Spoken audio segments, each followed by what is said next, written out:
অমৃতর মতন খেতে জাস্ট আহা হা। লাঞ্চে বসে পড়েছি। আজকে খুব সিম্পল রেসিপি, সেটা হচ্ছে ভাত, ডাল, এদিকে চিচিঙ্গে ভাজা, কচুর লতি আর আমের চাটনি। চলো একটু খেয়ে দেখি যে কীরকম বানালাম, তার উপরে তোমাদেরকে রিভিউ দেবো, নিজের রান্নার রিভিউ। ডাল আর চিচিঙ্গে ভাজা তো খাওয়া হয়ে গেছে।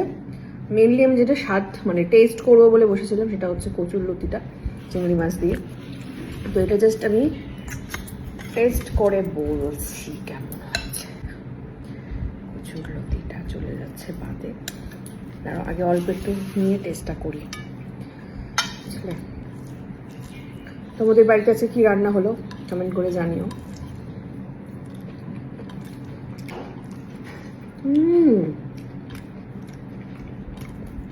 মুগ্ধ হয়ে গেলাম নিজের হাতে রান্না খেয়ে।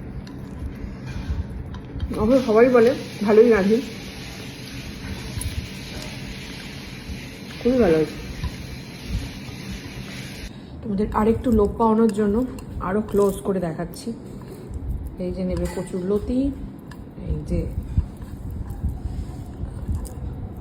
একটা চিংড়ি কচুর লতি একসাথে নিলে আর এইভাবে দিয়ে দিলে মুখের মধ্যে। আচ্ছা, এটা কিন্তু আমি থার্ড টাইম কচুর লতি নিচ্ছি, ঠিক আছে? মানে পুরো ভাতটাই আমি খেয়ে ফেলেছি কচুর লতি দিয়ে। সাবাস সুস্মিতা, সাবাস। এত সুন্দর কচুর লতি আমি বানাতে পারি। এত সুন্দর কচুর লতি বানাতে না পারলে আর কি পারলাম, তাই না? অমৃতর মতন খেতে জাস্ট আহা হা।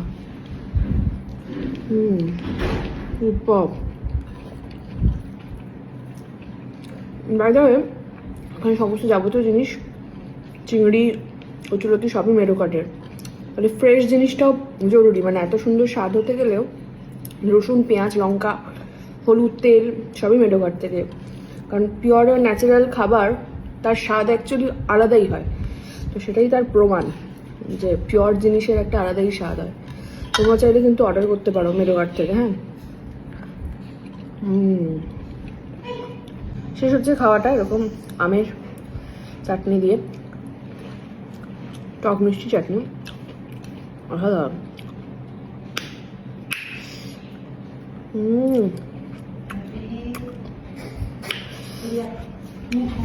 অবশ্য জিভ থেকে জল এসে যাওয়ার মতনই অবস্থা।